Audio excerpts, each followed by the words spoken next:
Hey folks, you wanna know the one thing that consistently happens to me in Tears of the Kingdom? Even after a whopping 100 hours spent playing, this still happens.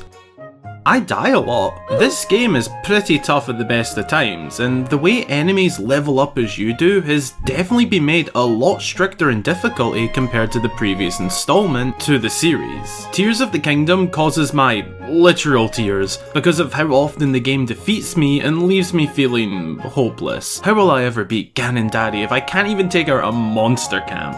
You suck! Watch this video. What? Watch this video. Wait, what? Is that you, Twilight Princess Link amiibo? Yes. Watch this video. Watch this video? Alright. Welcome to your personal guide on how to not die in Tears of the Kingdom. These are my tips and tricks that I found useful and noted down throughout my adventure across Hyrule, the Depths, and the Sky Islands. If you want to survive this game, then keep watching. But first, be sure to go and grab yourself a snack or drink and send them in to get featured right here. And let's get into this one. A few key things to keep in mind here. This list of tips and tricks is based on my playing experience, and advice I think would have been helpful. Some of the stuff may be particular to just me, or just a certain group of fans. So if you notice any strange advice, do not be alarmed. It could be very catered to me. Step 1. Do not fuse Zonai time bombs to your weapons. I learned the hard way that it doesn't simply just add an attack stat. It still blows up. Okay, that was just me not thinking in that moment. Let's get into the real tips and tricks. Preparation is definitely the biggest factor in this. As cliche as that sounds, it's 100% true when it comes to this game. I'd say 80% of my deaths have been due to lack of preparation and only 20% a skill issue. Definitely not the other way around. Perhaps my teachers were onto something when they told me fail to prepare, prepare to fail. Maybe. Anyway, preparing the right food and gear is essential to survival. In Breath of the Wild, having food was important, but nowhere close to its value this time around. The enemies are harder and deal a lot more damage now. Now, I'm not saying you have to do a massive scavenger mission and expand your inventory fully to go exploring safely, but here is some key advice I've found helpful in retrospect. Think about what meal or elixir you're making. In Breath of the Wild, I know I, 99% of the time, just chucked my best ingredients into a pot and went with that, just because they gave a lot of hearts. Whilst I do recommend that when it comes to meat and hearty food that can fully replenish your hearts, I'd highly recommend taking the time to learn and prepare meals or elixirs that give you a stat boost. Attack Up is my favourite, but sometimes I'll go with another if in a certain region. In Tears of the Kingdom, you can now create attack stat boosts for certain regions. For example, the effect of Cold Weather Attack Up is a great option for exploring Hebra and taking on the dungeon questline there, but regular attack up is fine. The general point is having this stat boost is incredibly useful due to how difficult the enemies can be in this game. Additional point to the food and elixirs, gathering up some fairies is often a forgotten piece of advice that comes in handy. If you haven't found many of them, some good places to look are Sky Islands with little ponds, or in some wells found all over Hyrule. You can get quite a few pretty quick if you just look at these places. Just remember to crouch when collecting them or they will fly away rather quickly. Making consumables in this game is very important, and unless you can dodge every single attack flawlessly, you'll need to prepare when you make a stop at a settlement. Like I said, you don't need to do a massive scavenger mission prior, but every stop or two you make, try to do some meal prep. On the other side of preparation, weapons are essential. Armor I found is too, but weapons first and foremost. Something I massively underestimated was the importance of fusing weapons. Call it ignorance, call it thinking I'm too good for the forces of evil across Hyrule. Both mean the same thing. I learned pretty quickly that you really gotta think about it. and do it. Weapons come in a damaged state due to the gloom influence across the land. Off the bat, this is your main reason to fuse. It makes weapons better and stronger. You can get pristine weapons from the depths, but let's focus on staying alive long enough to reach those first. Prepare a variety of weapons. I didn't know how much variety I'd need before exploring. It's good to have at least one long crusher style of weapon, mainly for breaking boulders, but this is also effective in one-on-one battles where you can just swing it round and deal a lot of damage, whilst also making sure the enemy can't hit you. I don't find this too effective against multiple enemies, as it's easy for another to hit you at close range, or even from range with an arrow. It's very important to have quicker weapons too, such as any form of sword or spear, but fused of course. This is good for groups of enemies. Monster horn drops tend to be the best fuse option in my experience, but if you want to use gems, go ahead. I just personally prefer to fuse those. I mean, it's fuse a diamond to my wooden stick or be 500 rupees richer and just fuse it with a monster horn instead. I know what I'm picking. As for shield fusing,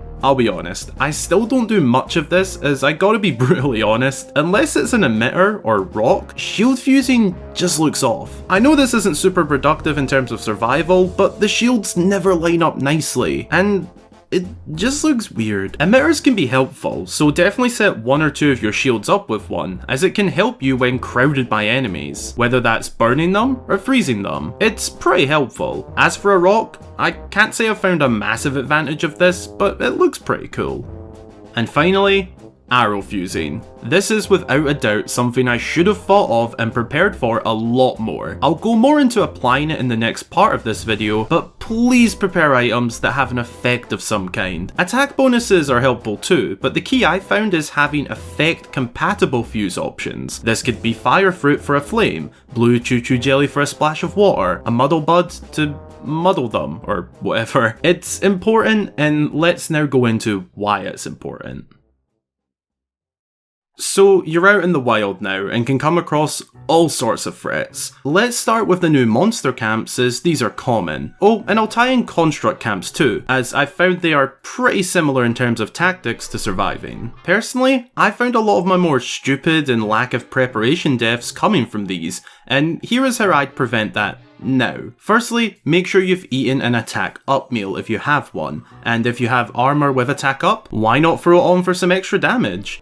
Make use of fusing arrows. If you prepared this prior, you should be more than okay. There are typically around 4 bokoblins and 1 boss bokoblin, all after you, and against you. Or in the case of constructs, 4 to 5 constructs, with one of them being the captain. A good tactic I find is blasting them with a puff shroom to blind them temporarily, and then go in and get as many hits in as you can. Ideally taking out the weaker enemies in the process. If not a puff shroom, then a muddle bud also works well, but does need to be applied individually to each enemy. This confuses them and can make them attack each other, taking the stress of at least a couple of enemies away. Freezing them also works well and can be done with a fused arrow or a frost emitter shield. This also holds some back and allows you to focus on just one. In my experience, I've found that not using large weapons in these fights is key. Using quicker swords and spears seems to be the way to go, as when I try single strikes with a larger weapon, it's too slow for all of them, and swinging often just results in getting hit by one of the 5 or so enemies around.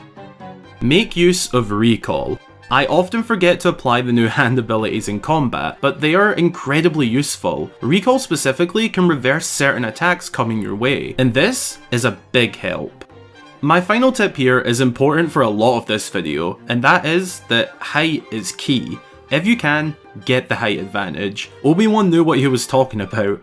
Hold the high ground. Doing this and then jumping off to get bullet time and just load them with arrows is a brilliant method to shred their health down quickly. Threats like this I've found are just learning a good pattern and rhythm over time, and you'll be dealing with these like they're nothing in no time. However, this next threat might not be so easy. The new and terrifying Gloom Hand is what's going to give today's young Zelda fans nightmares when they go to sleep. This new overworld enemy is honestly quite scary even after your first few encounters. The tricky thing with this one is that it can basically appear out of nowhere, no indication whatsoever. The day could be bright with clear skies, and then all of a sudden from the corner of your eye, you see a gloom clump made up of hands coming your way. The sky turns malice red, and you don't know what to do. Well, here is what I'd recommend. The crucial step to not letting these things get to you is to run to high ground the moment you spot them. Unless you have the archery skills of Legolas or Katniss Everdeen, then don't bother. These hands move very quickly, and once they've got you, it's hard to escape fully, never mind the fact it will drain your hearts rapidly. Get to high ground, and honestly, just pick it to pieces from up there with fused arrows until it's low, and only then would I personally recommend jumping down to finish it off. Once down there, I'd recommend using a spear, as that has decent length, so you aren't standing in the actual gloom. Now, sometimes they will just vanish mid-battle and drop dark clumps. If so, then great, you're safe.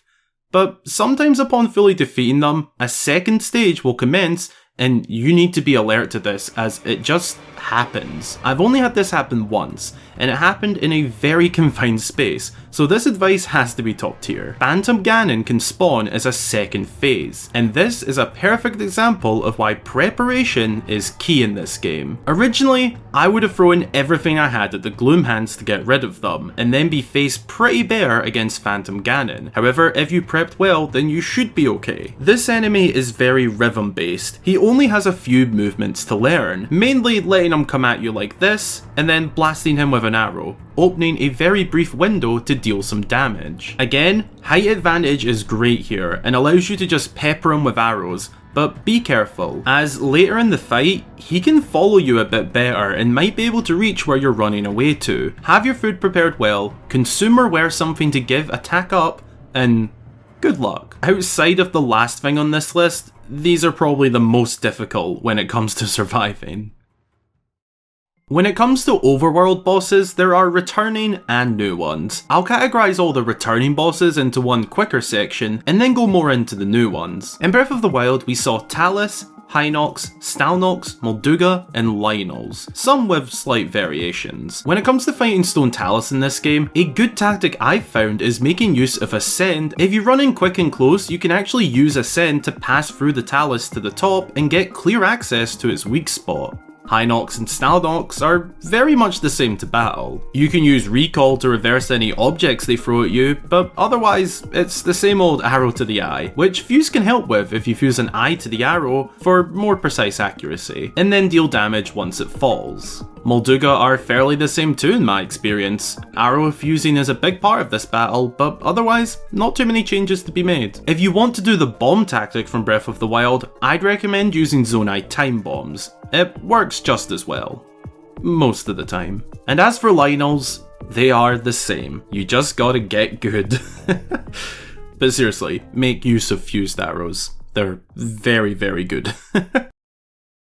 Now for the new overworld bosses. Let's start with the Battle Talus. This is of course a stone talus, but with a little enemy camp on top. You can find these lying Dortmund, or just walking around Hyrule. Honestly, they aren't much harder than a regular talus if you approach smartly. For me personally, I find taking out the bokoblins first, ideally with a headshot, is helpful, as it can knock them off or even one-hit them, making the rest of this a lot easier. I find sprinting right up to the talus and using Ascend on these platforms works really well to climb up and get your hits in. Bokoblins first, talus second. That's what works well for me. I don't recommend climbing it with the enemies on there, as it makes getting your hits in rather frustrating. Another new overworld boss is the Flux Construct. You can find these on these Sky Island battle platforms, and I gotta say, these new bosses are creative and I love them. The trick to surviving Flux Constructs is to make use of all your hand abilities. Use Ultra Hand to rip the core block out, use Recall to scale up high and reach it, use Ascend to climb up quickly, and even try using Fuse to steal its blocks and deal damage with them. They look more intimidating than they are in my opinion, as once you've got using your abilities in mind, you'll essentially unlock the puzzle to beating these guys. A few little tips and tricks I've found helpful is to blast arrows when you see an opening, and to use large swingable weapons when attacking the core. Do that, and you'll be all good.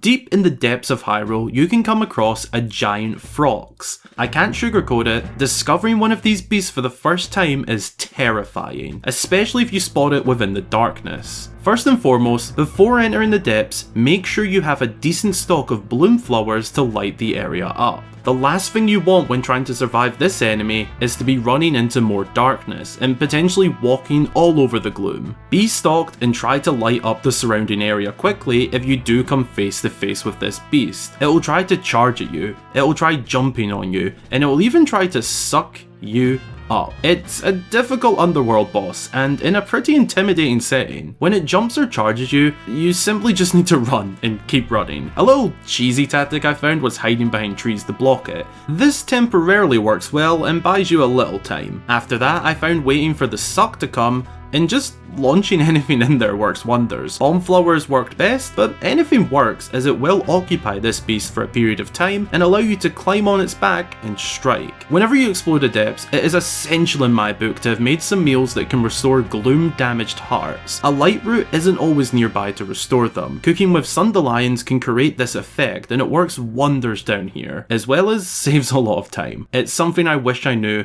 before diving in.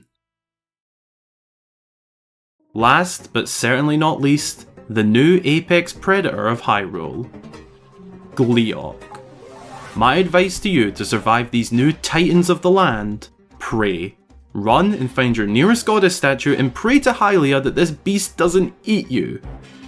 Jokes aside, the reinvented Gleeok enemy, brought back from way back in the days of the original Legend of Zelda, is incredibly thrilling. This is what I wanted. Gleeok is to Tears of the Kingdom what Lynels are to Breath of the Wild. A big, bad, scary enemy reimagined from the classics into the new 3D open world. They are terrifying. Even just seeing one from a distance sends a little shiver down my spine. There are 4 types: Fire, Thunder, Ice, and King. The King Gleeok is all 3 of the variants, but combined into one. I haven't actually come across one yet, but here's a picture. The biggest piece of advice I have for surviving a Gleeok battle is to use arrows. Stock at least 50 of them. Maybe even 100. Arrows are the most effective way to slay these dragons. Like many of the enemies on this list, height advantage is always extremely helpful, especially when these can fly. Obviously the location really affects this, but if you can, get height and bombard it with arrows to the eyes as you come back down. When they blast their beams at you, I honestly found running is the best method of defense here. I can never time my shield right to parry it.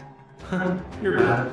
Whenever you manage to stun it for a brief moment, I'd highly recommend using a swingable weapon and deal as much damage as possible, as quickly as possible, because once that beast is back up, you gotta be sharp, as they attack quickly. Oh, and Gleeoks can deal a ton of damage in a single hit.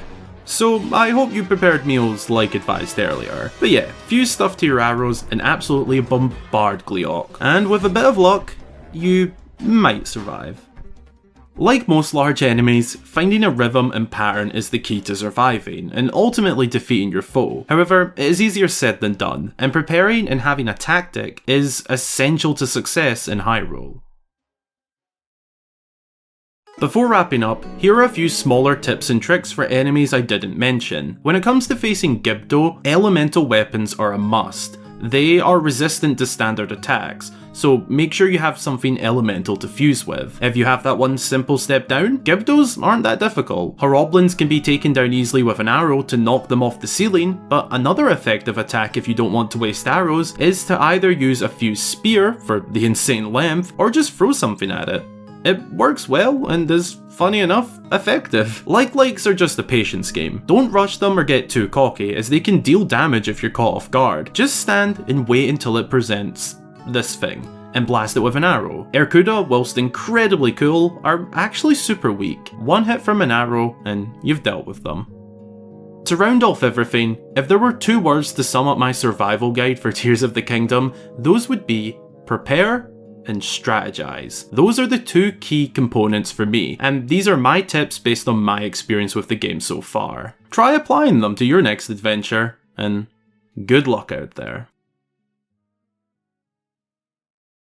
Hopefully you won't find yourself looking at this screen and seeing your sad reflection anymore after applying some of these tips, which have worked wonders for me personally whilst playing through Tears of the Kingdom. If I missed anything helpful that you'd apply to not die, then leave a comment below and help another Zelda fan not die in Tears of the Kingdom. If you're new here, subscribing to the channel would be so awesome and really make my day. Plus, more Zelda videos your way. It's a win-win. Drop a like down below if you enjoyed, and check out my socials down below to keep up to date and interact with me. A massive shout out goes to my channel supporters, as you help to make these videos possible week in, week out, all month long, 365 days a year. With a very special mention to new supporter, Stay for Tea. Thanks a ton, and I'd love a cup of tea if you're offering. If you'd like to join them and get yourself a shout out upon joining, a cool badge next to your name in my comments section, access to exclusive channel emotes if you join via YouTube, as well as your name at the end of every video, then consider supporting via the links below.